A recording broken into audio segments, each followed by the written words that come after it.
अस्सलामुअलैकुम नाजरीन, मैं हूँ शहाब खान और आप देख रहे हैं MP न्यूज़ यूट्यूब चैनल। अहम खबर से आपको आगाह करते चले कि कौमी हीरो और साबिक फास्ट बॉलर शुएब अख्तर के साथ सरकारी टीवी पर गैर अखलाकी सलूक पर पूरी कौम अफसरदा है, जबकि विफाकी वज़रा भी इस पर नाराजगी का इजहार कर रहे हैं। वज़ीर मुमलिकत अली मोहम्मद खान ने शुएब अख्तर के घर का दौरा किया और मुलाकात के दौरान खिलाड़ी के साथ नेशनल टीवी पर किए जाने वाले नारवा सलूक पर मजम्मत की। तफसीलात के मुताबिक वजीर मुमलिकत अली मोहम्मद खान दीगर साथियों के हमरा शुएब अख्तर की रिहाइश गाह पहुँचे, जिसकी वीडियो उन्होंने सोशल मीडिया पर शेयर की है। जिस दौरान वजीर मुमलिकत का कहना था कि शुएब अख्तर हमारे कौमी हीरो है और उन्होंने हमेशा पाकिस्तान का झंडा सर बुलंद और हम पाकिस्तानियों के सर फखर से बुलंद किए है। वजीर मुमलिकत ने यह भी कहा कि कौमी हीरो के वकार पर कोई समझौता नहीं करेंगे। अली मोहम्मद खान ने ट्विटर पर जारी वीडियो के साथ पैगाम दर्ज करते हुए कहा कि इज्जत और जिल्लत अल्लाह के कब्जे कुदरत में है। शुएब भाई, आपने देखा कैसे सारा पाकिस्तान आपके साथ खड़ा हुआ।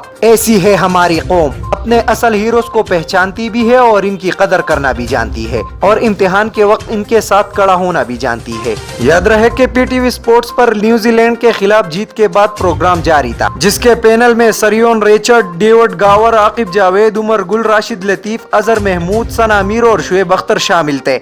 इन तमाम स्टार्स की मौजूदगी में शुएब अख्तर ने मैच में शानदार कारकर्दगी दिखाने वाले हारिस रऊफ का जिक्र करते हुए लाहौर कलंदर की तारीफ की और कहा कि ये नौजवान बॉलर लाहौर कलंदर के प्लेयर डेवलपमेंट प्रोग्राम की पैदावार है। प्रोग्राम के मेजबान नोमान नियाज पहले तो ये कहकर हारिस का जिक्र गोल करने लगे कि शाहीन अफरीदी अंडर 19 से आया है, लेकिन बाद में उन्होंने नाशाइस्ता अंदाज अपनाते हुए शुएब अख्तर को लाइव शो से जाने का कह दिया। बादअज़ा शुएब अख्तर ने कहा कि सरकारी टीवी पर मेजबान का ये रवैया नाकाबिल बर्दाश्त था। दुनिया भर के लेजेंड्स के सामने यू शो से जाने का कहना तौहीन आमीज था। बहुत शुक्रिया। मज़ीद वीडियोस और अपडेट्स के लिए देखते रहिए MP न्यूज़।